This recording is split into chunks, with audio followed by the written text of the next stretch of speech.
বলছি এই মুহূর্তে শোনা যাচ্ছে যে বিশেষ করে এই ভাঙড়ে যারা তৃণমূল বা শাসক গোষ্ঠীর সদস্য আছে তারা বলছে যে আগামী 2026 বিধানসভা নির্বাচনে এই ভাঙড় থেকে শওকত মোল্লাকে কম করে 1 লাখ ভোটে জয়লাভ করে তাকে বিধানসভায় পাঠাবে। সর্বপ্রথম যে বাবু বলে তার উদ্দেশ্যে বলি, লোকসভায় পুরো বিধানসভা 56 মিনিটে কত হাজার জিতেছে বাবুরা। মেনলি ব্যাপার হলো ওদের পায়ের তলায় আজকে মাটি নেই। ভাঙড় তথা ক্যানিং তথা পশ্চিমবাংলার প্রতিটা কেন্দ্রে সেই জায়গায় দাঁড়িয়ে থেকে পাগলা হয়ে গেছে। দেখলেন না যে ভাঙড় বিধানসভার ক্যান্ডিডেট যে ঘরের ভিতরে ঢুকে কান্নাকাটি করছে যে আমি ভাঙড়ে যাবো না, আমার বাড়ির সামনে তোরা ধর্নায় বসে। ওরা ভুলভাল বলে বেড়াচ্ছে, কারণ ওদের বুথে অক্সিজেন দেওয়ার জন্য। বুথে তো ছেলে নেই, কর্মী নেই।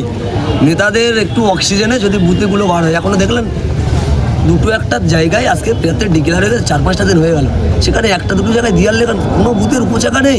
মানে বুঝে নিতে হবে ওরা ওদের প্রার্থী তথা তৃণমূল কংগ্রেসের যারা উদ্যোগ নেতৃত্ব তারা ভয়ের মধ্যে আছে, সেখানে উল্টোপাল্টা কথা বলে বেড়াচ্ছে। 1 লক্ষ অধিক ভোটে জিতবে কি না জিতবে সেটা সিদ্ধান্ত করে ভাঙড়ের মানুষ, সেটা ক্যানিংয়ের মানুষ সিদ্ধান্ত করবে না। কারণ মিটিং মিছিল হয়েছে ভাঙড় তথা পশ্চিমবাংলার মানুষ জানে ক্যানিং পূর্ব মোগল ঢুকে যতদিন বাইরে থেকে লোক আছে, ভোটটা কিন্তু ভাঙড়ের মানুষ দেবে।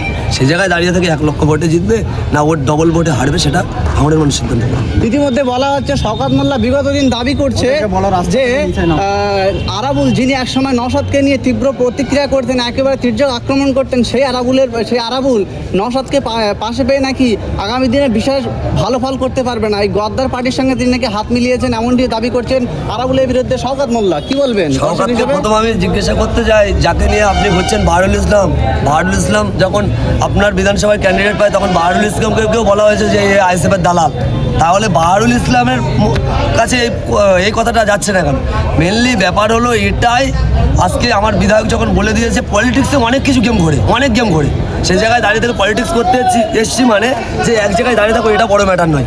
মানুষের স্বার্থে আজকে আমরা পশ্চিমবাংলা তথা মানুষ, ভাঙড়ের মানুষ, ক্যানিংয়ের স্বার্থে, মানুষের স্বার্থে আমরা যাকে প্রয়োজন আমরা তাকে নিয়ে কাজ করবো। পলিটিক্সে অনেক রকম গেম ঘোরে, সেই বাবুকে জানা দরকার। আমরা বারংবার লক্ষ্য করেছি বছরে 12 মাসের মধ্যে 13 মাস এই ভাঙড়ের বিধায়ক শওকত মোল্লা কিন্তু এই ভাঙড়ে থাকতে দেখতে পেয়েছি, কিন্তু যখন তাকে দল থেকে এই ভাঙড়ের প্রতিনিধি করলেন তখন তিনি বারবার সেখান থেকে একটা অভিযোগ তুলছেন। তাহলে সেখানে কোথাও কি আইএসএফের পক্ষের হাত শক্ত দেখে কি পিছিয়ে যাওয়ার চেষ্টা করছে নাকি? এটা তো 100 বার আইএসএফের হাত শক্ত আছে, সেটা তো 100 বার। উনি এটাও ভয় পাচ্ছে, একটুখানি কথা বলি, যে বাহারুল আজকে ক্যানিং পূর্বে দাঁড়িয়েছে, সেই বাহারুল একটা সময় আরাবুল ইসলামের হাত ধরে তৃণমূল কংগ্রেসে আসে। আমরা দেখলাম সেই আরাবুল ইসলামকে গাদ্দার, ঢুকতে দেবো না, ভাঙড়ে পিটবো, মারবো, এটা করবো ওটা করবো বলে বেড়াচ্ছে।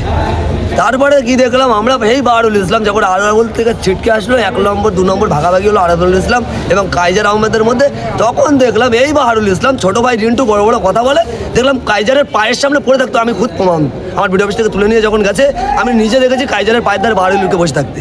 সেই বাহারুল এখন কাইজারকেও বলছে ঢুকলে পিটবো, অফিস ভাঙচুর হাবিজাবি সব কিছু করে যাচ্ছে। সেই শওকত মোল্লাও জানে যে বাহারুল ইসলাম আমার যখন পূর্ব ক্যানিংয়ে দাঁড়িয়ে আছে, 2 দিন পরে যদি পূর্ব ক্যানিং থেকে যেতে আমি শওকত আমাকেও চিনবে না, কারণ ভাঙড় তো যে হারবে, ক্যানিং পূর্ব তো হারবে। তারপরেও আপনারা এতটুকু অপেক্ষা করুন 4 তারিখ পর্যন্ত, না যেন শওকতই না যেন ওই বাহারুলকে হারিয়ে দেয়। গত কয়েকদিন আগে চালতাবাড়িয়ায় বোমা বিস্ফোরণ হয়েছিল, এনআইএ তদন্ত দিয়েছে, কতটা খুশি? দেখুন, যে বিজয়গঞ্জ থানা যে কাজটা করছে, আমরা বিজয়গঞ্জ থানাকে আমরা ধন্যবাদ জানাই, আরও ধন্যবাদ জানাবো। এর পিছনে যে যারা আছে তাদেরকে যদি বার করে, এবং যে সুরাজ মোল্লা যে অ্যাম্বুলেন্স ড্রাইভার আমার নলমুড়েই বাড়ি, সে পুরো কিন্তু তৃণমূল কংগ্রেস করে, এবং যে বাহারুল এবং শওকত মোল্লার সাথে খুব সুন্দর ঘনিষ্ঠতা ওর সঙ্গে।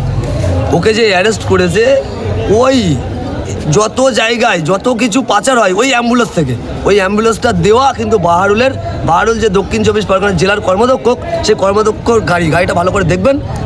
এবং ওই গাড়িতে করে যে লাশটা ওখানে ফেলে দিচ্ছে, এবং আরও 3 জনকে যে মৌখালি যে নার্সিংহোম আছে, নার্সিংহোমে যে দিয়ে এসছে।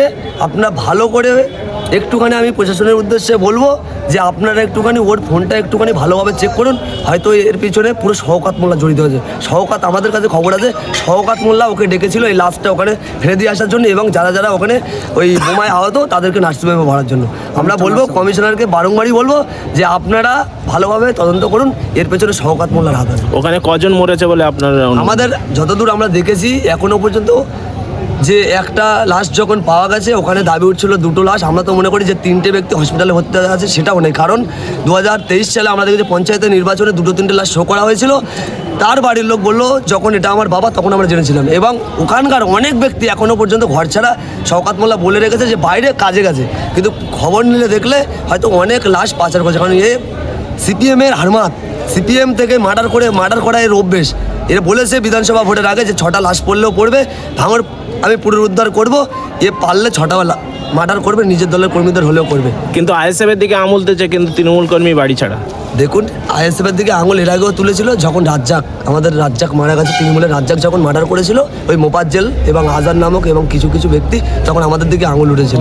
কিন্তু পুলিশের ভূমিকা ভালো ছিল, পুলিশ যথেষ্ট পরিমাণে তদন্ত সাপেক্ষে অ্যারেস্ট করেছিল। এখনও দেখলাম যতই আমাদের দিকে আঙুল তুলুক না কেন, সেই আঙুলটা ঘুরে ওদের দিকেই যাবে। বলছিলাম আজকে এই আইএসএফে আরাবুলকে পেয়ে আপনারা কতটা খুশি? দেখুন, আরাবুলকে পেয়ে আমরা কতটা খুশি এটা বড় ম্যাটার না, কারণ একটা সময় যদি নাও আসতো আমার লড়াই দিতে হতো, আমরা আইএসএফ লড়াই দিতাম, ওটা বড় ম্যাটার না। বড় ম্যাটারটা হলো এই শওকতকে আমরা ভাঙড় তথা ক্যানিং থেকে তাড়ানোর জন্য আরাবুল ইসলাম নয়, যাকে যাকে দল আমাদের এখানে দেবে তাকে নিয়ে এদের দুজনকে তাড়ানোর জন্য আমরা প্রস্তুত। এতটুকুই, কতটা আছে না আছে তারপরে